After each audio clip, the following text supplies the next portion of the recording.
Text 9. One should meditate upon the Supreme Person as the one who knows everything, as He who is the oldest, who is the controller, who is the smaller of the smallest, who is the maintainer of everything, who is beyond all material conception, who is inconceivable, and who is always a person. He is luminous like the sun, and He is transcendental beyond this material nature. The process of thinking of the Supreme is mentioned in this verse. The foremost point is that He is not impersonal or void. One cannot meditate on something impersonal or void. That is very difficult. The process of thinking of Krishna, however, is very easy and is factually stated herein. First of all, the Lord is Purusha, a person.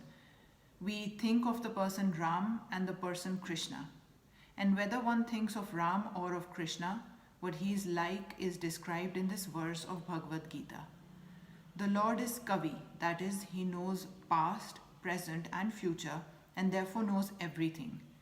He is the oldest personality because He is the origin of everything, and everything is born out of Him. He is also the supreme controller of the universe, and He is the maintainer and instructor of humanity. He is smaller than the smallest. The living entity is 1/10,000th part of the tip of the hair, but the Lord is so inconceivably small that He enters into the heart of this particle. Therefore, He is called smaller than the smallest. As the Supreme, He can enter into an atom and into the heart of the smallest and control him as the Supersoul. Although so small, He is still all-pervading and is maintaining everything. By Him, all these planetary systems are sustained. We often wonder how these big planets are floating in the air.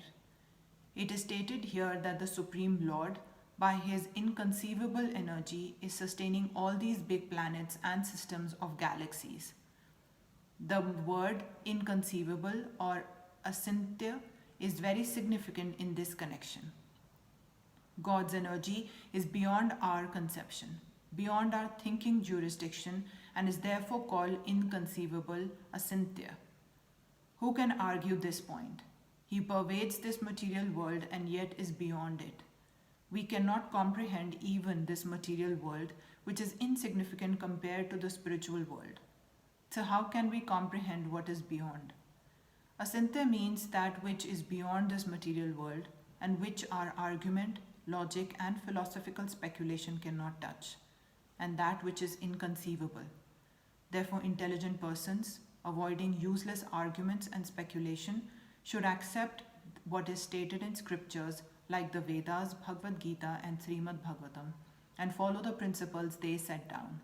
This will lead one to understanding.